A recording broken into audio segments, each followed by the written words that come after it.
Lo distinto te ha encontrado. Esto es Infinita Podcast. Encuentra nuevos episodios cada semana. Suscríbete.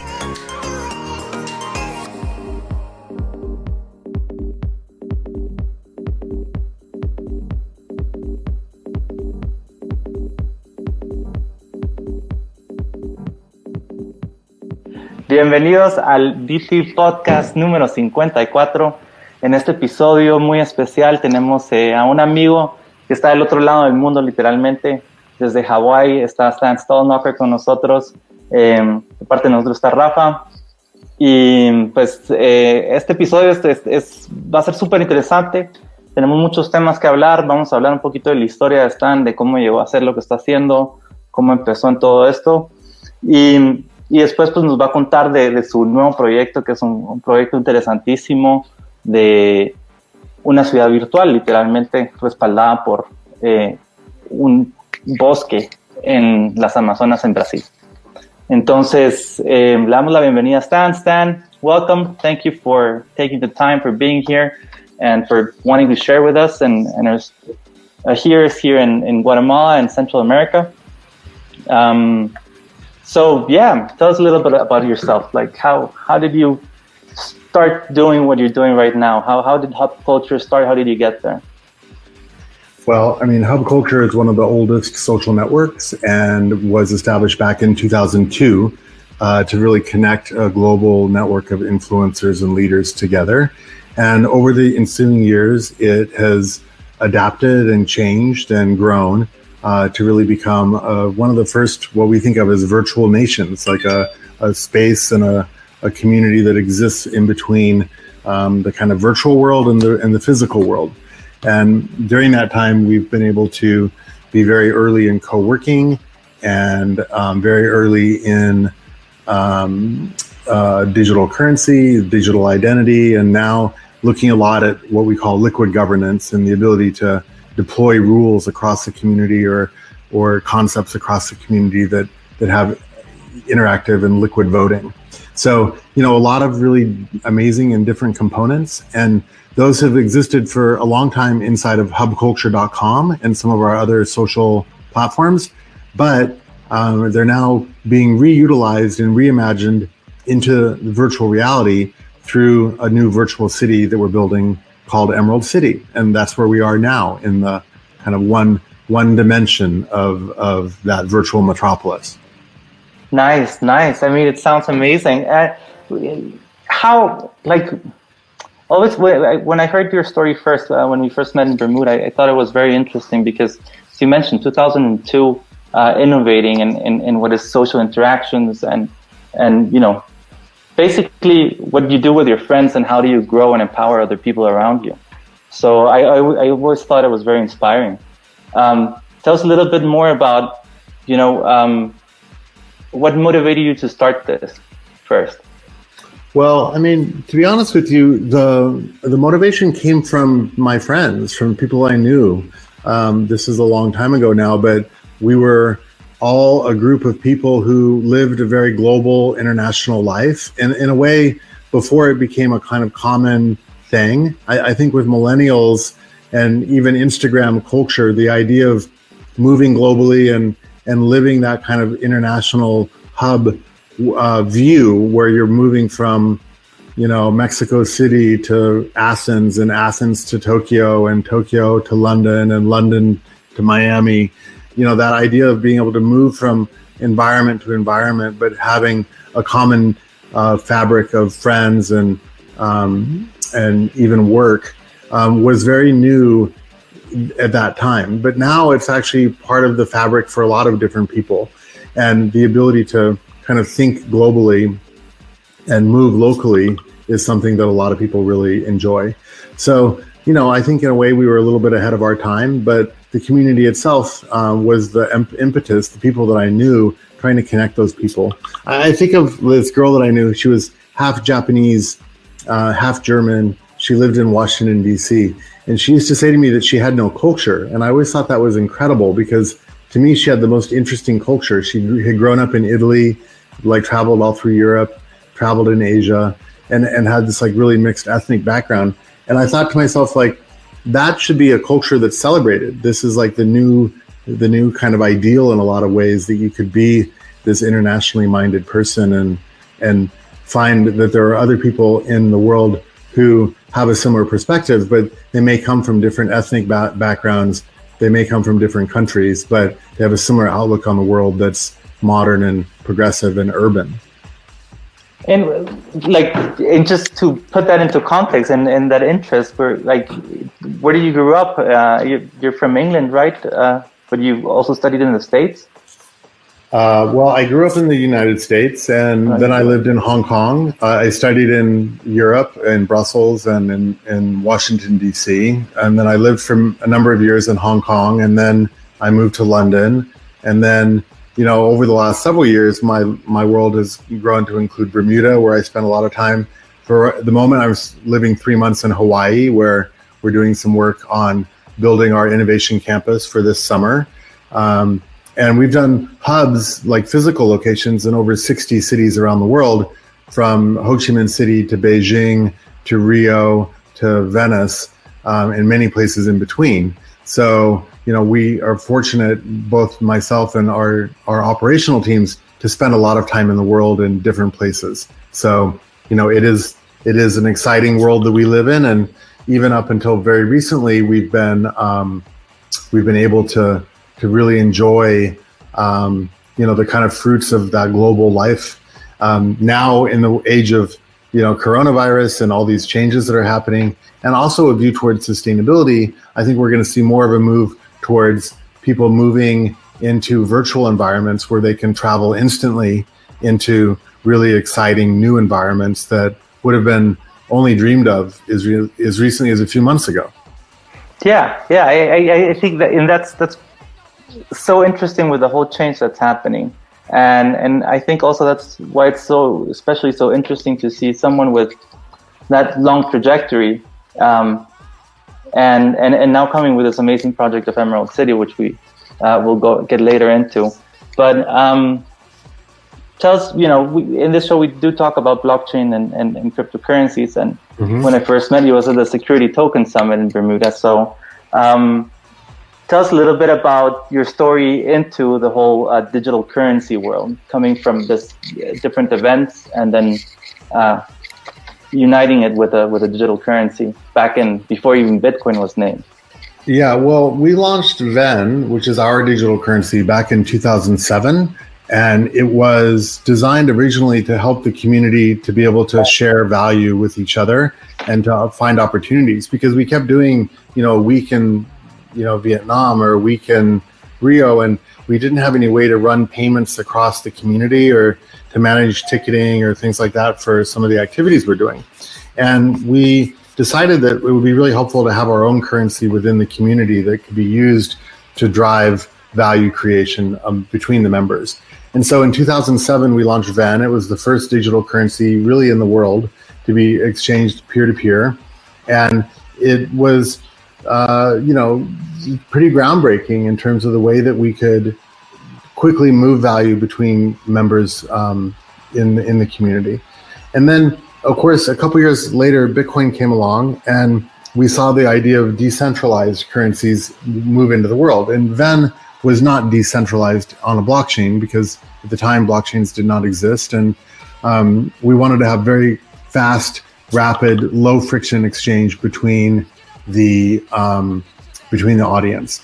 And so, fundamentally for us, the experience has been really amazing. Like, we've driven a lot of value to our customers and our members through the currency, and we've evolved with the blockchain world. So we were early in developing syndicates, so people could move Ven from their wallets and be able to dive into things like Bitcoin or Ethereum through our kind of syndicates.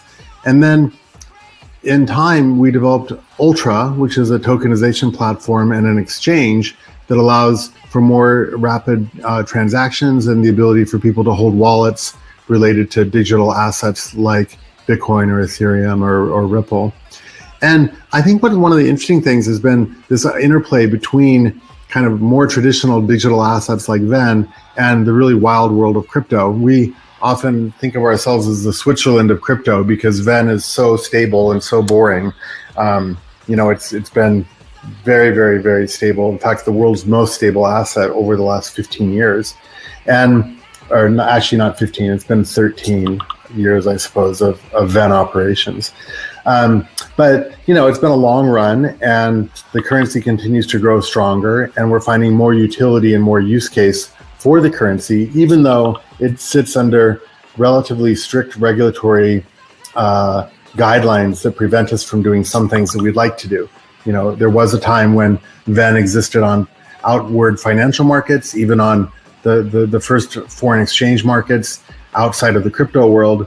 But regulatory concerns forced us to kind of hem in some of those outward uses of the currency and limit it to essentially the network itself. And as we work with regulators, we're seeking to expand some of the utility and the use functions of Venn. But because it's not decentralized the way that Bitcoin is, we do have to really make sure that we're playing by the rules and dotting our I's and crossing our T's to not fall afoul of any regulatory concerns in the markets where our customers or members live. And when was the moment like that you first learned about Bitcoin and then you were like, wow, this is kind of like what I'm doing? Well, for us, we first heard about Bitcoin very early. I think 2010 was the first time I heard about Bitcoin, and it was from a friend of mine who was mining Bitcoin in Boulder. And so I tried to ask him how to get some. And, I think I bought that first Bitcoin. My first Bitcoin, I think, was when Bitcoin was around 50 cents.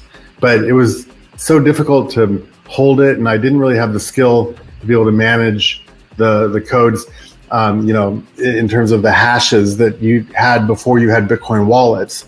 And then I got some more Bitcoin that I actually purchased when it was around $7. And again, it was before wallets existed. So I was just holding those hash strings on my computer. And then, of course, that computer died. And so I ended up losing those Bitcoin. It wasn't a huge amount, but it was a good, 7 or 8 Bitcoin. And, I still keep that computer in the hopes that someday I can retrieve the hash strings off the hard drive. But I've never been able to actually find it, having looked several times. It's a typical Bitcoin origin story, right? Like, oh, I had some Bitcoin when it was worth very little, and then for whatever reason, I lost it. It ended up in the ether. So someday, I'm always hoping that someday that idea of being able to mine or to track back early transactions on the network and find your lost Bitcoin and reclaim it will somehow come true. And then around 2014, we started mining, and we were making pretty serious investments into mining equipment and hardware. And of course, we were a little late on that because by the time we started mining, it was already like really, an industrial business, and you couldn't be a large scale miner in 2014 and actually make any money. We would have been much better putting that money into just buying Bitcoin and holding it. And of course, sometimes you can be so far ahead, you're behind, right? So we were ahead in the idea that we could mine, but we were behind in the scale of which we could mine competitively. And so we sort of pivoted out of that. And that same year, we started moving into altcoins and investing into altcoins like Ripple and other coins. Although at that point, it was really just Bitcoin and Ripple and us. And then, of course, Ethereum came about. And, we bought our Ethereum at $1, which was great. But of course, we sold our Ethereum at $10 because if you look at traditional supply and demand, there was no way that Ethereum should have been worth more than 50 cents. But, the market obviously has other ideas about things. I'm a traditionally trained economist, so I tend to apply traditional economic fundamentals to some of our outlook on these assets and the systems that surround them. But I think what's been interesting is that they have, the industry has defied some of the traditional economic assumptions that existed before the world of cryptocurrencies. And that's really interesting because it does give rise to some new theories and some new thinking around the market and the industry. Rafa, ¿tienes una pregunta? So Stan, from your story, it sounds like you've been very super ahead in the idea of these new ways. So every time we talk to people about smart contracts, sorry, my 1-year-old is crying. When we talk about smart contracts, we always tell people this is gonna challenge the way we think about how societies should organize. So we're gonna have a new way of organizing societies that's enabled by smart contracts and the internet. And what you've done with what you're doing with Emerald City and what you've been doing with hub culture for a long time, how do you see the future? How do you see what ways do you think people will start to organize? Well, and now that's being there's more momentum due to the COVID crisis. But how do you see that going forward? Well, I mean, there are a lot of changes that are being driven forward right now. We're seeing more change in 10 weeks than we've seen in 10 years. And so, you can pick the category, right? So you could look at fiscal policy, you could look at privacy, you could look at healthcare, you could look at virtualization, right? These are 4 major areas that I think are driving the conversation right now. So when you look at fiscal policy, you have an unprecedented economic shock that's happened. And the result of that is that governments have to print money to be able to, avoid all out disaster, right? And it's not just one country. We're talking every country has to do this. Now, from an economic standpoint, there are some ways that you could think about the stimulus that's being printed into the market, but essentially, the question really depends on whether or not the stimulus that's being printed into the market is big. You could argue that you would end up with a relatively short-term situation, and it's sort of like you're driving on the road and you hit this giant pothole, right? And when you hit the pothole, if the pothole's been filled with this kind of stimulus, you end up with less of a bump. If there's no stimulus, you hit this really deep pothole, you kind of break an axle. And if there's too much stimulus, maybe it turns into more of a speed bump and it sends you flying, essentially inflationary. And so these are the kind of 3 levels that a central bank policymaker is trying to get right. Generally, with the Great Recession and certainly the Great Depression back in the 30s, they didn't fill the pothole enough and it broke the axle of the economy. Getting it right would mean a relatively small disruption and a very sharp correction, but returning back to normal pretty quickly. And if they get it too much, then it kind of launches the economy into flight, and you end up with decentralization or inflation, kind of like what you've got with Venezuela, where you've got too much money printing and not enough fundamentals, and you end up with an inflationary period where the money becomes worth less. And so in the midst of all this, you have Bitcoin and you have cryptocurrencies, which are also changing the ways that you can issue the stimulus. So in the US, people are looking at potentially using CBDC, central bank digital currency, to issue out stimulus. We're talking to a couple of governments right now about issuing out alternative currencies or side currencies or stimulus assets or reward currencies that would help to cushion the blow, but also be somewhat separated from the main financial system so that people can get what they need, which is short-term liquidity or food or whatever, but without it impacting the overall monetary supply. So there are lots of cool new tools that really did not exist 10 years ago at the time of the financial crisis that do exist because of crypto today. The question is whether or not they'll actually be used by policymakers and if they have the skill or capability to use them, and to what extent that can actually be deployed. So I think fintech in the immediate term has the most impact, because if you look at Stripe or PayPal or other groups that can provide initial liquidity, that's actually something that's an alternative to bank lending that didn't exist 10 years ago. But getting it fully crypto, at scale, it's still a bit of an ask, and there's still some difficulties with making that work, whether it's privacy or anti-money laundering, or even just, ease of use for the end person. Like for my aunt who doesn't even use like chat, let alone like WhatsApp, let alone a crypto asset or a wallet like MetaMask, right? So I think there are challenges. On the healthcare side, we're seeing this incredible opportunity around identity, which is really at the base of all of this, and also an incredible danger because of surveillance.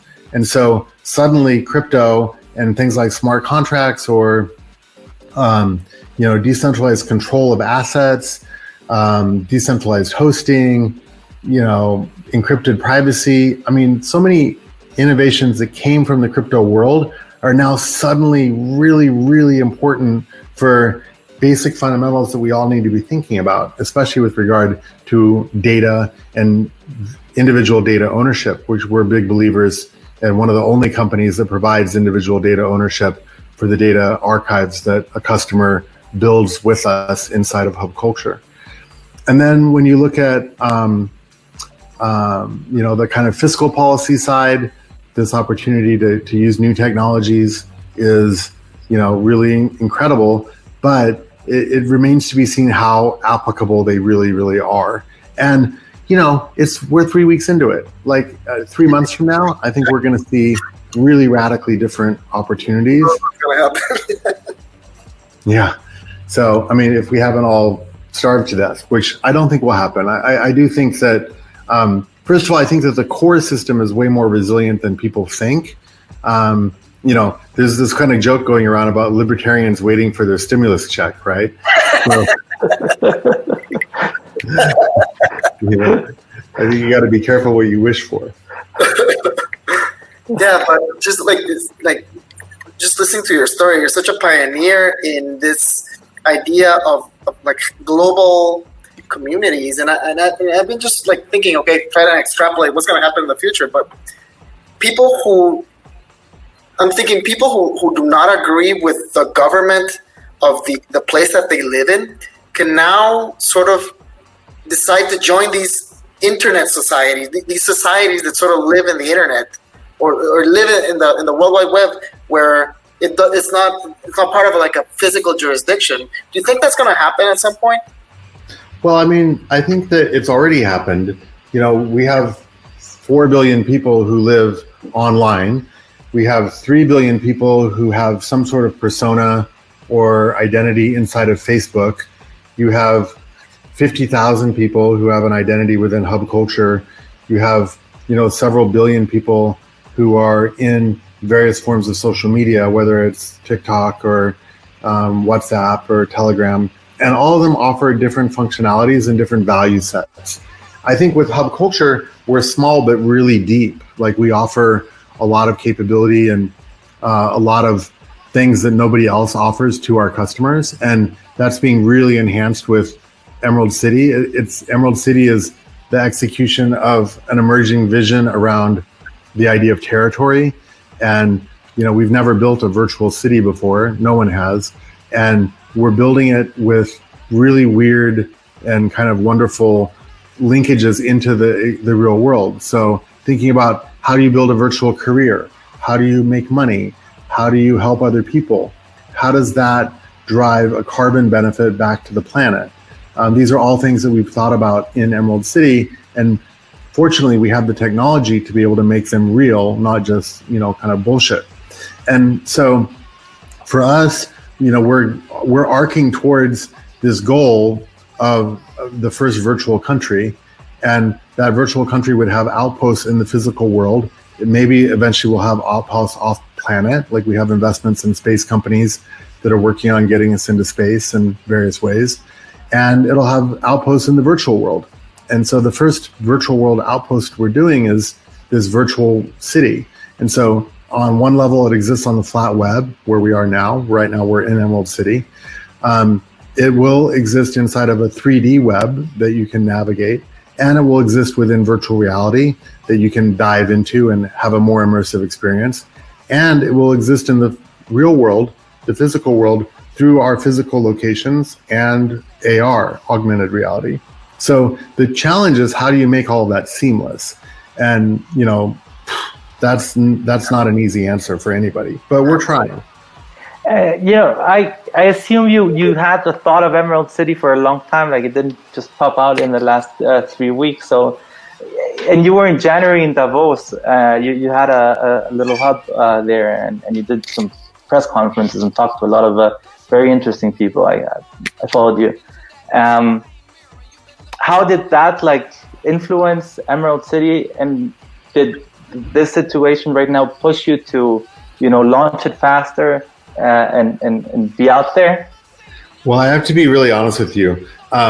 We did not have the idea for Emerald City before February. What we did have was obviously our 60 or so hubs that we've done around the world, where we have various levels of integration between hubculture.com and the physical locations. And in 2017 and 2018, we built our first virtual reality properties that mirrored those physical pavilions. So we did a version of our Bermuda Beach Club, and we did a version of the hub in Davos.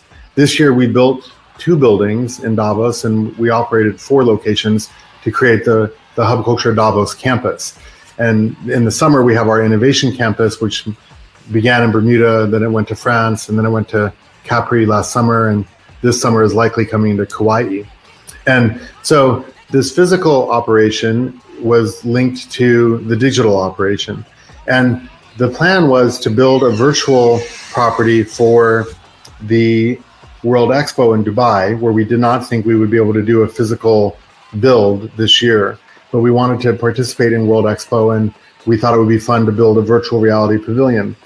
And then after Davos, I went to the Amazon for the month of February and was in Rio and really deep in the Amazon, living with a tribe, the Ashaninka. And with that tribe, I was studying governance and I was studying sustainability. And they have been sustainable for 1,000 years, living in the forest. And they have pretty interesting governance models that have allowed them to sustain their society over a very long period of time. And importantly, they're doing very good work for restoration of lost portions of the Amazon, areas that have been destroyed. And we wanted to see how we could use our funding models with VEN and with Ultra Reserve to support reforestation of these areas. And it was really there in the Amazon that I got the idea for Emerald City. So that was only in mid-February. And I came out of that process thinking we should build not just a virtual pavilion, but a virtual city, Emerald City, and then have the funding of that virtual city go to support the restoration of areas of land in the Amazon, regrow the forest, and then build a new sustainable city that is fully in harmony with nature. And so that was the vision for Emerald City, kind of coming out the middle of February, end of February. And so in March, we started building, right?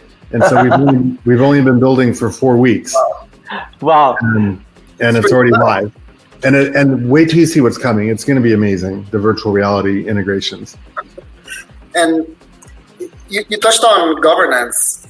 So back to the topic of these societies, the way that people are organized, societies are organizing that are outside of boundaries of countries or physical jurisdictions. So you mentioned the example of Facebook, things like that. The limitation there, one of the big limitations is that people are not free to transact, right? There's through Facebook or any of those platforms, people are not able to transact, to send value or to send assets in any way. Well, you can send money inside of Facebook Pay. It's just that people don't really use it. But you can send value inside of Messenger. You can make payments inside of Facebook Messenger. Telegram was working on a crypto thing called Grams, which got shut down by the SEC. That would have been amazing because it would have been, 2 billion users with peer-to-peer transactions, much like what we have with VEN.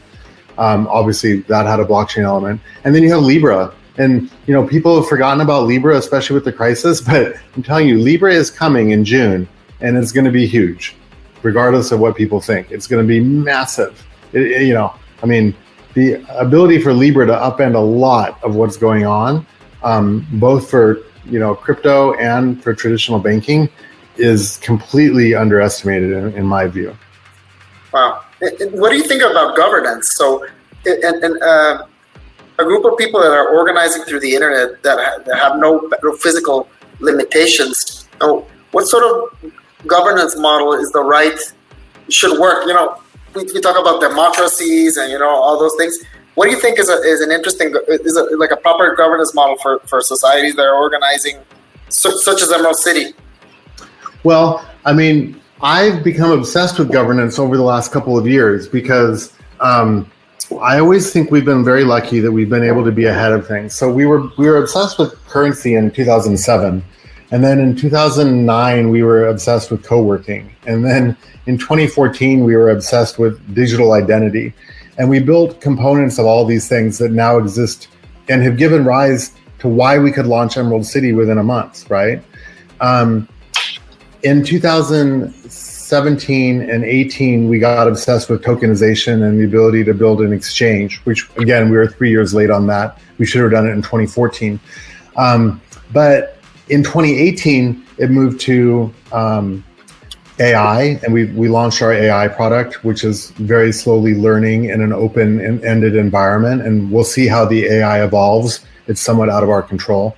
But in 2019, we started thinking a lot about how do we build governance and liquid voting into what we're doing, because the idea of the virtual state was becoming ever more real, and the idea that we needed to have varied or distributed governance for aspects of what we're doing. And that idea of distributed governance, localization, holonics is really important. If you study governance, the idea of holonics, or this idea that you have nesting capabilities that can then scale up much faster, but still have high levels of individual responsibility as you go up and down the kind of chain. And so we built Propel, which is our governance platform based on this concept of holonics. And the voting system but it's also highly ground up. So anyone can component, or if they don't feel qualified to vote on that component, they can assign the vote to somebody else. And this is done transparently so that there's a chain of action. But also voting can have anonymity because that's important. And, we're essentially Western democratic ideal people. So we would argue that democracy is really crucial for the success of a system. But I think it's also really crucial for resilience. Now, the reality is that we're seeing authoritarian structures emerge that in the internet are centralized and top down. And there are some indications that that's initially successful, but I don't think that that's good for us as people. And it certainly is dangerous, I think, as depending on who the top-down authority is. And so for this reason, there are some really massively, massively important decisions that we have to make as societies now about how we're building digital governance. And there are a few models that are emerging. One of them is authoritarian and extremely scary. The other one is federated, nodal, which is sort of where we're at. There's also the idea that it could be bureaucratic, like the kind of European model is somewhat based on this idea of regulation, telling people how and what they can do. So, my concern is that all of this is moving very quickly into the world of AI, and we're moving towards a world where massive AI systems are going to move horizontally across industries. And as they do that, that's going to create only a couple of competing systems. One would be like a monetary system where you have monetary AI, which is focused on essentially maximizing profit. The other is authoritarian AI, which is really, you could say, based on loyalty. So how loyal are you to this AI/party? There's evidence of a religious AI movement moving towards, especially Islam, where you'd have joint, kind of responsibility towards your religious affiliation.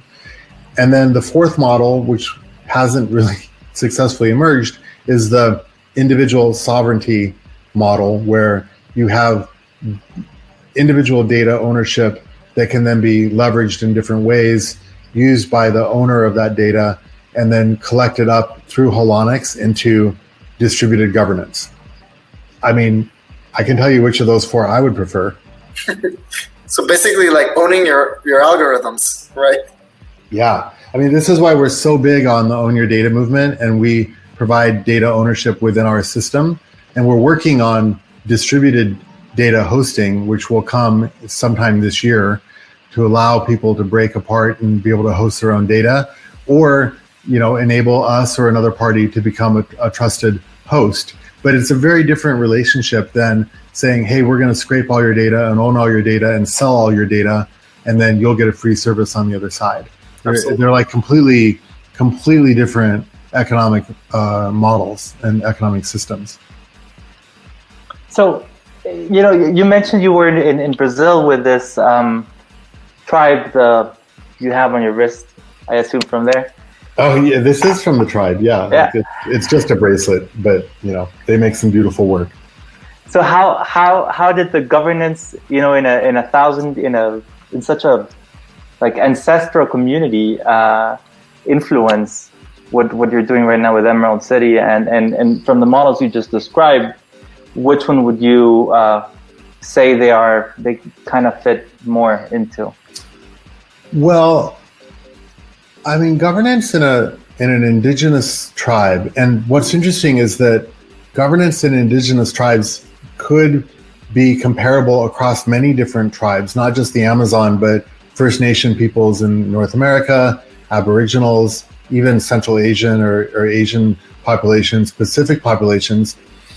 They actually operate on a different model of consensus. And, you know, in the blockchain world, we talk a lot about consensus. And this is what sort of drove me towards this model, is like looking at Colony, which is a great effort. You know, Tony Lane Casterly, who, you know, so sadly just passed away, was at the forefront of the virtual nation movement along with us, but with a project called BitNation that looked at consensus protocols.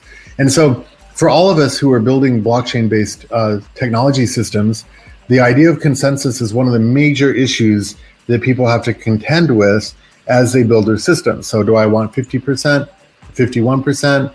Do I want 100%? Do I want 70% consensus before I make a decision? And under what circumstances is consensus considered valid, like proof of stake, proof of work, proof of, you know, whatever. And so this is really, really a fundamental issue around the very core of blockchain society, or blockchain, you know, service development. And because of that, I started looking at various models of consensus. And, you know, American democracy is one example. Chinese authoritarianism is another example. And indigenous tribes are another example. And so I started spending time with tribes and looking at how various tribes achieve consensus. Now, in especially Native American peoples, but also you could say in Amazonian peoples, one of the reasons that they got wiped out from colonization was that consensus generally involved a higher percentage of agreement among the members of the community. So in some cases, it even approached 100% consensus. So the tribe would not make a decision until everyone agreed, right? But that also meant that you ended up with very slow decision making. Wow. And the result of that slow decision making was genocide.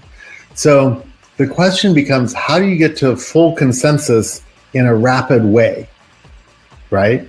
And technology theoretically can enable that, but figuring out how you get to better consensus mechanisms was, you know, part of my thinking. And I can tell you, my experience working and spending time with indigenous tribes recently has been that we as a society, quote unquote, modern society, are completely missing out on so much knowledge and so much intelligence that we could be learning from indigenous peoples. Like, I think, number one, indigenous peoples around the world need to unite, and there are evidence and efforts happening in that way. But number two, we need to look at indigenous peoples as really guardians of a lot of sacred knowledge, which we've lost, but also sacred governance, methods and models that would actually help us to get to harmony with nature and sustainability with nature while maintaining a civilly progressive society. I mean, you know, it's a hard sell for your average, you know, I think politician, but we really should be looking at indigenous governance models and looking at how we can digitize or update them and make them relevant for something like blockchain. That's, I think, going to be the magic solution for getting to sustainability, getting to engagement, you know, taking care of people in a better way, and, you know, like moving past the models that served us in the 20th century. Oh yeah, archaic stuff like the electoral colleges and stuff like that that happened in the United States. That's like, it's vestigial mechanisms that are not relevant for the. Well, I don't know. I don't know if I agree with that, because you got to understand, like, the electoral college. I spent an amazing amount of time with a constitutional scholar who was actually Reagan's electoral advisor, and he basically ran the electoral project for Reagan. And so in part of my research about governance, one of the things we looked at a lot was the electoral college in the United States. And so there is a reason for the electoral college. It may be like unbalanced and it may be a bit shitty in some ways, but you got to understand the electoral college exists to prevent the tyranny of the majority. So there's this concept in governance of the tyranny of the majority, because you'd say, like, hey, you know, if 51% of the people voted for, you know, Clinton and 49% voted for Trump, then Clinton should be president, right? And to some extent you would agree, but here's the situation with that. When you end up in that situation, 49% of the people are really unhappy. They haven't co-opted, they haven't agreed, they haven't consensused into that system. It's like a very basic winner-loser outcome. And it's actually not very productive. And this is why a lot of governments fail, especially when you get coalition governments. So one of the really interesting things about the Democratic and the Republican Party is that we don't really notice this, but you actually have lots of different, like, constituent groups on either side. And they basically, like a Harry Potter hat, they self-support into like Slytherin or, you know, Hufflepuff. And the way they self-sort is, like, on the way up, they pick the values that are more important or less important to them, right?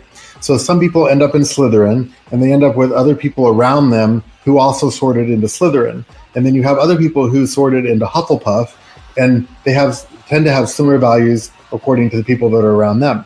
And so what happens is there's this, like, distributed, decentralized sorting that happens all the way to get to a yes-no decision, red or blue, Republican or Democrat. It's actually a pretty good system.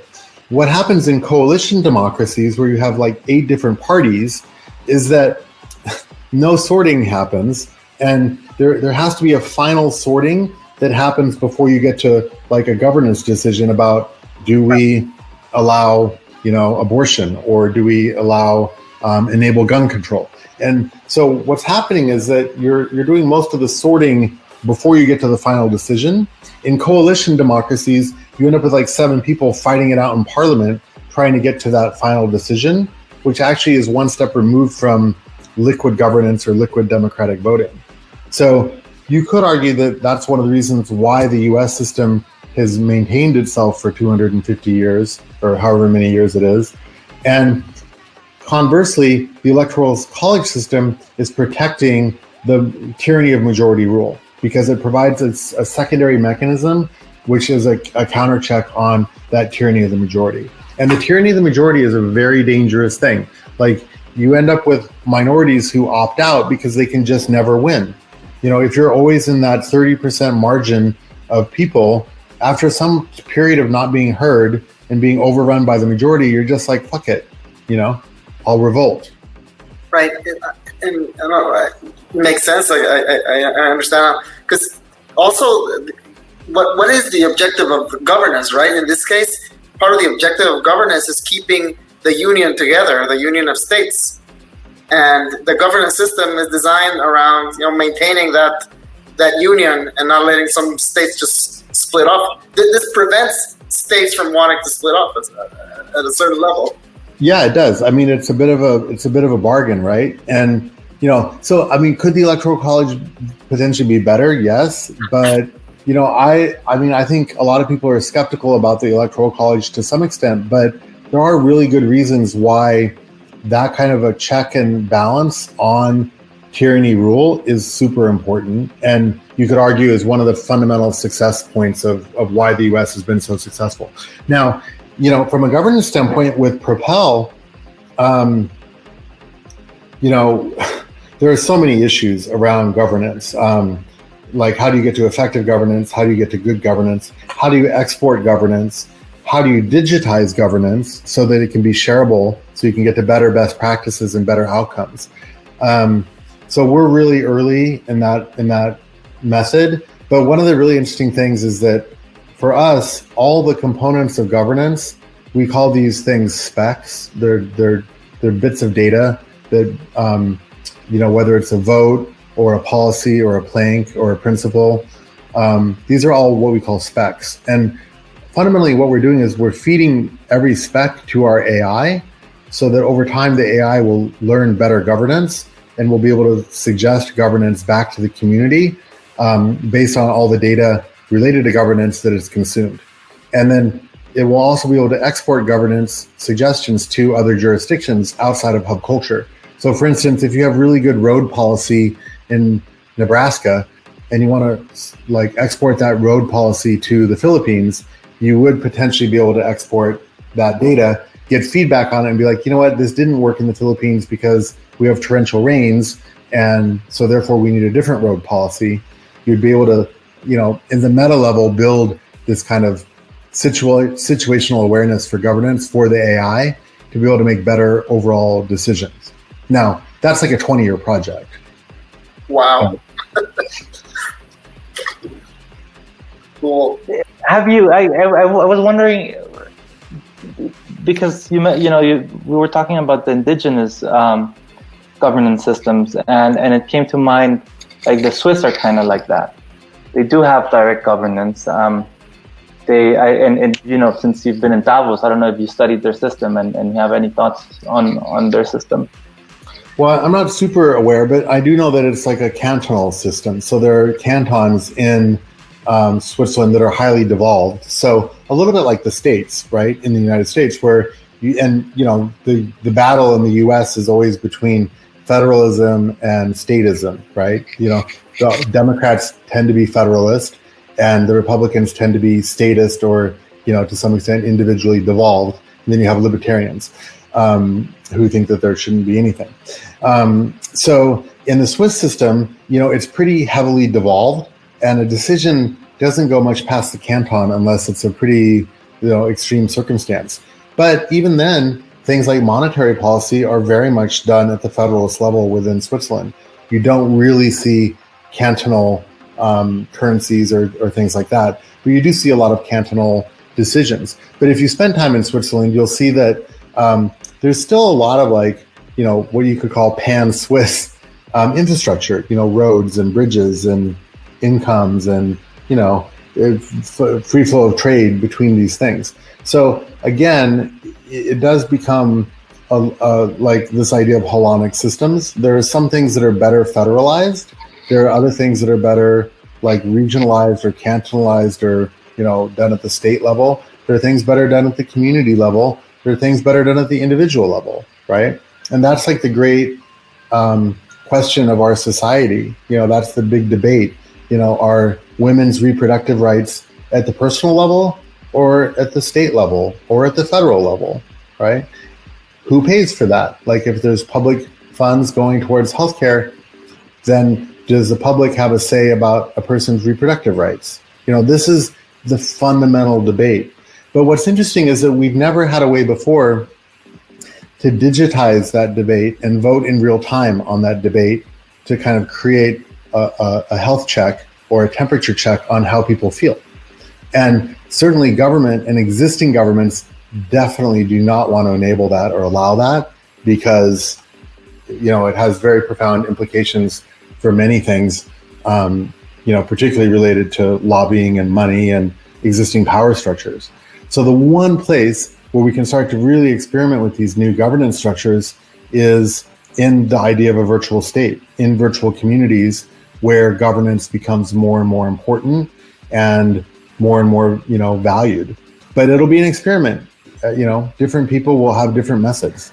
I think that's one of the ways that we're evolving, right? That we're creating these spaces to experiment more, to learn from experience, and that's the important part. And I think that's one of the main things that sciences teach us, that you gotta do something to create something and learn something, right? It's not just gonna happen suddenly, and that movement is what makes it so interesting. And I think that what you're doing with Emerald City is an amazing thing, because you're creating exactly one of those spaces.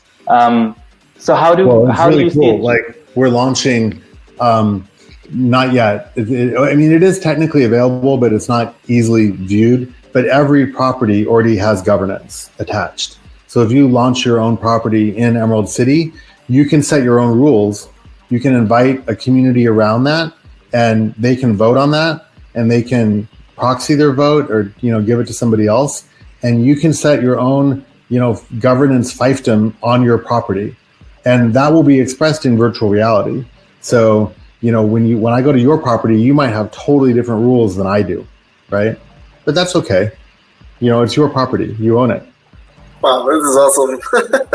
And how do people join? How can people get involved? Well, the first thing is just go to hubculture.city and you can become a citizen. And once you're a citizen, you can launch your own property for free and then access all those tools that we've been talking about. Video conferencing, end-to-end SHA-256 encrypted video. Over the next coming weeks, we're going to be adding social integrations and Venn payments so that you could pay other people in video conference and generate bonds to build your property. And those individual bonds would allow other people to invest in your property and help you build it. And then we're building careers so that we already have like 15 different types of career where if you need to earn money or you're looking for ways to earn money, you can come in, upgrade your status into a career in Emerald City, and then generate value for the rest of the community. And that includes, developers and designers who want to generate 3D environments or 3D files that can be shared onto other people's properties so that you could build, your own virtual reality property, or services like video editors or graphic designers or yoga instructors or chefs who want to offer services to people in the community, either from their property or by banding together in public properties. And, we're just going to see where it goes. Like, let people build the city. I always say there's plenty of work to do, not enough jobs. Awesome. And how are you going? Are you approaching the whole user experience part? Because, that's, as you mentioned it before also, it's very important for mass adoption, really. The use of passwords and all that. Like, is it, right now I understand it's with your Hub ID, right? So it's just like my email and my password? Yeah, well, we're very lucky that, we spent 5 years and many, many dollars building Hub ID, which is a digital identity platform that puts ownership into the hands of the user. And it has potentially up to 2,000 identity points that inform the quality of the identity. And so this is really valuable for helping a member within the community, or a citizen, as we like to think of them, to be able to manage their experience within Emerald City. And you'll see a lot of evolution of that coming up in the coming months, where depending on your validations, you would be able to have access to certain things in the city, depending on your status within the community and how other people want to invite you. So for instance, if you wanted to give me status on your property or some level of privileges and benefits as the property owner, you can do that. And that would then help to inform my Hub ID.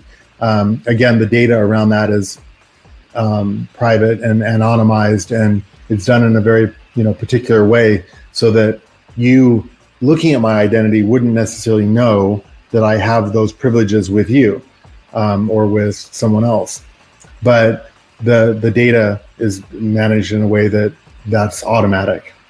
And I'm excited about what that means for people to be able to manage their experience and to build trust with other people. So you get to, I believe in personas and anonymity to some extent, but I also think that with all of our rights come responsibilities. And we have a responsibility to be, good citizens, especially to people not only that we know, but also to people that we don't necessarily know. And so we hope that the structure around identity within Hub ID strikes a balance between privacy and the ability to execute a persona, as well as authenticity, which then comes with enhanced privileges. And so you should be able to gain more privileges, the better, more trusted person you are. And you should also be able to have, certain levels of activity that you can perform with privacy cloaks if you want to.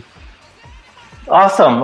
I think it's been a really interesting conversation. We've gone deep into some subjects, and it's really interesting. So you mentioned the website. When you already mentioned how can we get to Emerald City again? Just go to hubculture.city, or just go to Google and type Hub Culture Emerald City. It'll take you straight there.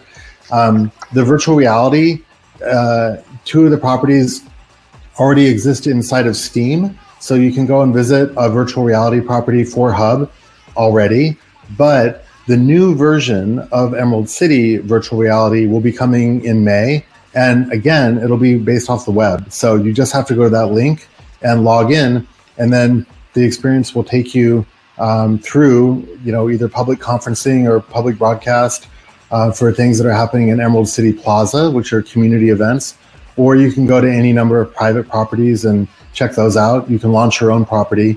And then over time, throughout the summer, you're going to start to see the first virtual environments launching, where if you're on a headset like Oculus or HTC Vive, you'll be able to put that on, navigate to Emerald City, and then get an experience that's dependent on the property that you go to. So again, it's being built in real time. So, we expect changes every week. Nice. And tell us a little bit about the last event you just had. Like, you had 200 people in a chat room discussing a very interesting topic. Well, we just finished that a few minutes ago, but it was a really an in-depth look with some of the leaders from the fashion world, talking about the changes that COVID and coronavirus are pushing into the fashion world and what's needed for a person or a brand to be successful in that world. And we had I think over 200 people come, which was great. Especially considering the fact that the invite was just sent out in 15 or 20 minutes beforehand and all these people arrived. So To be honest, the challenge of managing that many people in an interactive environment shows us that we have a lot more work to do in Emerald City. But I think that every day that we're operating and learning, we're gaining more experience on making the experience reliable and stable for our citizens. So, any feedback is always appreciated. I think there's a huge change happening. We're seeing more change right now than we've seen in a long time. And, we need to work together and collaborate and, have time for each other as much as we can, but also, try to help each other be able to get to the next level with whatever we're trying to do. If we are seeing a 30% drop in economic activity or more, depending on the industry that you're in, we're going to have to find really radical new ways to be able to take care of each other. And hopefully that can be done in a way that is ground up versus top down, in my view. Awesome. Really, it's so interesting. I have a lot of questions still, but time's running. We had a great conversation. If you want to do some closing words, please. Well, thank you. We always appreciate the opportunity to connect and to talk with people. If you want to learn more about Emerald City or Hub Culture generally, just visit hubculture.com to get an identity and use the social network, or hubculture.city to dive into this particular territory as a virtual part of our virtual state. Thank you. Rafa, unas últimas palabras. Well, thank you, Stan. It was a great conversation.